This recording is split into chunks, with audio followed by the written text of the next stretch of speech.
University for the class of Physics 2211, and my name is Nola Charles. To introduce my lab, we have to introduce the focus of the lab, which was to analyze the constant velocity motion by capturing video data and comparing it with the computational model. The video data that I used was a recording of an expo marker rolling along our lab table.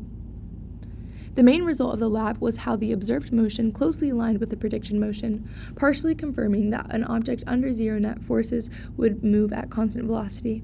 However, because the marker had very tiny forces acting against it, the net force was not fully zero, and thus it would explain the slight variation to the computational model. For the fundamental physics principles present in this lab, we will talk about Newton's second law. Newton's second law relates the net interaction between the system and the surroundings to the observed motion of the system. The system for my project was an expo marker, while the surroundings were the table, air, gravity, and other external forces. Newton's second law can be demonstrated by the momentum principle, shown on the left, where the net forces should always equal the change in the momentum over the change in time, where P represents momentum, or mass times velocity.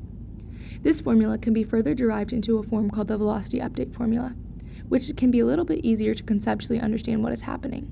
For instance, if you plug in 0, velocity final will be equal to velocity initial, thus not changing. These are the steps that we chose to use in order to complete this lab. We will now go through each of them. For step 1, we used a video object. We videoed the object in constant speed. To do this, we just recorded the expo marker rolling across the table and used the meter stick as the anchor. Next, we analyzed the video in Tracker. The object's initial position and velocity are measured both in the Tracker and the glow skip model. We made sure that they had the same data so that way that they would have similar output. I had the initial position vector at 0, 0, 0 and the initial velocity vector at 0, 0, 0 as the marker was moving from rest, and I could pick where the origin was for the position. To create the computational model, I edited the code by plugging in values from the tracker data. For the velocity, I plotted the position and time in Excel and used the line of best fit to tell me the slope. In doing so, it yielded 0.2557 as the x component for my velocity vector. I also assumed the net force was 0 since the force of gravity would cancel out with the normal force pushing up from the table. I then disregarded the mass as it would cancel out regardless. I also plugged in 1.765 in seconds as my final time. The computational model resulted in a linear graph, proving Newton's second law and demonstrating that when the net force is 0, an object continues in uniform motion with a constant velocity.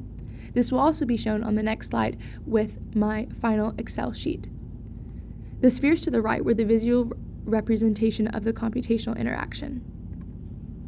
To generate this spreadsheet, first I gathered the x and t values from the tracker program, telling me where the position was plotted over time. This can be represented by the blue dots. The orange dots represent the graph of the position over time for the computational model.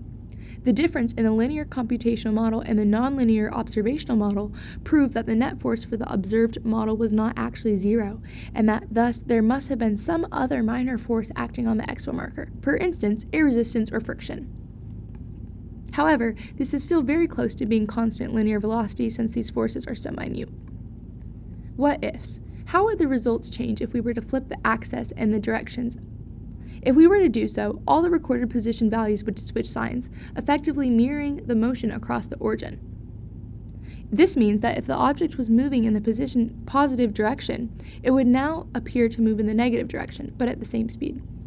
The position versus time graph would also be reflected, showing a decreasing trend instead of an increasing, or vice versa. However, the fundamental physics remain unchanged since the choice of the axes are irrelevant and do not affect the object's actual motion. For question number 2, at least 2 forces are acting on the object to result in a net force of 0. The first is the downward gravitational force from the Earth, which is balanced by the upward normal force from the surface.